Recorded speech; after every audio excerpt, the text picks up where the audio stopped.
So I saw Scream 6 recently, and it was a perfunctory but satisfying new installment in the venerated horror series. I'd previously bemoaned the long gaps between latter-day Scream sequels, and I was worried that the invoice would be just as dire here. With only a year between the previous Scream 5 and this one, what new is there to say about scary movies in general and our protagonists' lives in particular?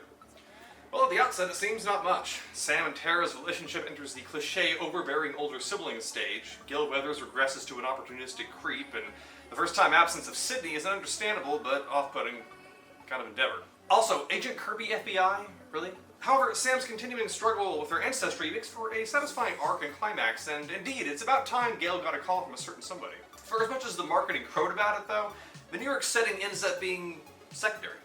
To be sure, some of the best sequences do take advantage of it. A bodega invasion, a nail-biting crawl between apartments on a ladder, but this isn't Spider-Man or even, say, Home Alone 2, where the city is instrumental of the story. The explanation of why half the cast of the last flick is suddenly living in the Big Apple gets a throwaway line at the most, and when Ghostface gets unmasked, I never even figured out what they were doing here either. And yet, there's a lot to like here. The meta-fixation this time is not on a sequel nor a requel, but rather a franchise. And while even Bill Maher is better at selling new rules at this point, the premise affords a great new location. An abandoned theater full of canonical props from Scream/Stab history. As ever, the cast also delivers. In addition to great returning faces, we get a cameo from a horror boo Samara Weaving and, improbably, Tony Revolori. Also, I say it a lot, but Ghostface has never been more brutal and intimidating. Yeah, it's absurd that whoever puts on that costume turns into a bulletproof psycho gymnast, while plenty of heroes survive getting all but turned into a pincushion, but so it goes.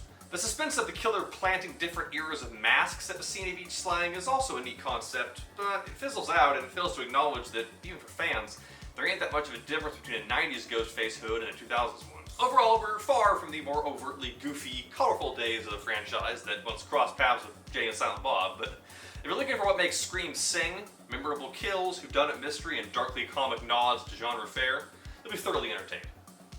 For me, though, well, it wasn't the worst I've seen. It did make me hope that Scream 7 gets a little more time in the oven. After all, the most important rule of franchises is often learned far too late. Too many movies in a row will kill ya.